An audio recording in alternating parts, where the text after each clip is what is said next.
Activate voice control. Welcome back to Enterprise, Mark. Access granted. This is our spine. It holds us up against gravity, and it's critical to allow us to run, to walk, to play, to function as normal human beings. And I've studied every nook and cranny of this thing, studying at university for 7 years, becoming the physiotherapist for the Australian Olympic team.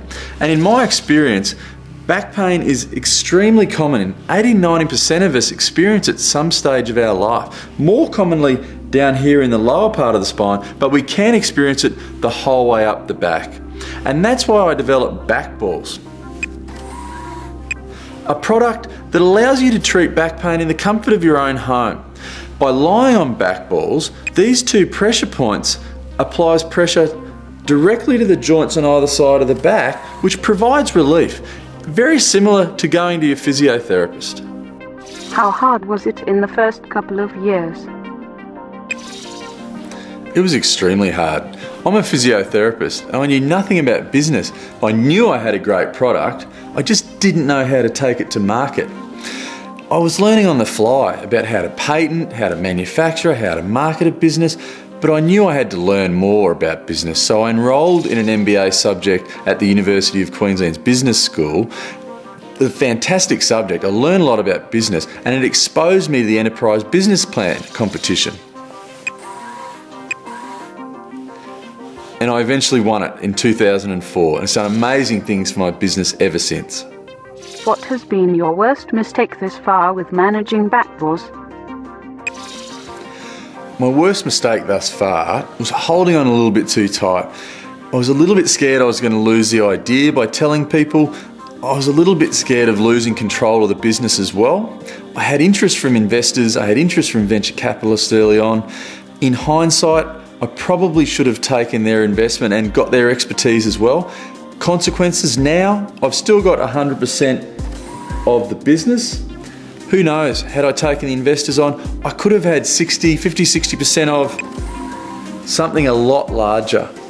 We'll never know, but I probably should have done that in hindsight. Would your business have succeeded without the enterprise money? There's no way my business would have been successful without winning the enterprise competition.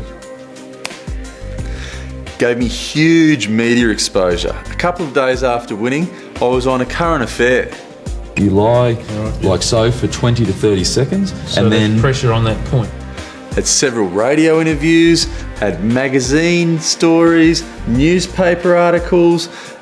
I was on Dragon's Den a year and a half later as well. By the look of Mark's face, either the den is awfully hot or the dragons are getting to him. By winning the competition, it gave me huge media exposure and allowed me to launch the business overnight because I had millions of hits on the website, thousands of emails of interest, but more importantly, thousands of sales, which was fantastic for a startup business. What have been some of the biggest milestones since winning Enterprise? The biggest milestone since winning Enterprise really is selling thousands of units around the world. I've now got distributors in Australia, New Zealand and the UK. Another significant milestone, last year I released my second product called Backrest, which goes on the back of your chair and also helps back pain sufferers prevent back pain. I just finished a book this year about understanding back pain and allowing back pain sufferers to help themselves at home. But probably the most important milestone to me, it's getting thousands of emails from back pain sufferers from around the world expressing their gratitude about how much of a difference my products have made in their lives. What advice do you give to future enterprise applicants? The advice I'd give to future applicants would be, firstly about the business, get a mentor. There's no point in reinventing the wheel and you can't do it all yourself. Learn from someone who's been there and done it before. About the actual application, put a great team around you that's got a great reputation because it will make a difference. Prepare an in-depth business plan. I know it's tedious, but it will make a huge difference in the future. Thirdly, practice your pitch. Don't just talk about the product for 10 minutes. You have to talk about the business and practice, practice, practice, because there's nothing worse than listening to a boring pitch. So be entertaining. You're in for an amazing journey. I won in 2004. It was awesome. Great impact on me. The business has been successful. I thoroughly recommend applying. So look out for BAKBALLS in the future. And if you ever have back pain, give me a call.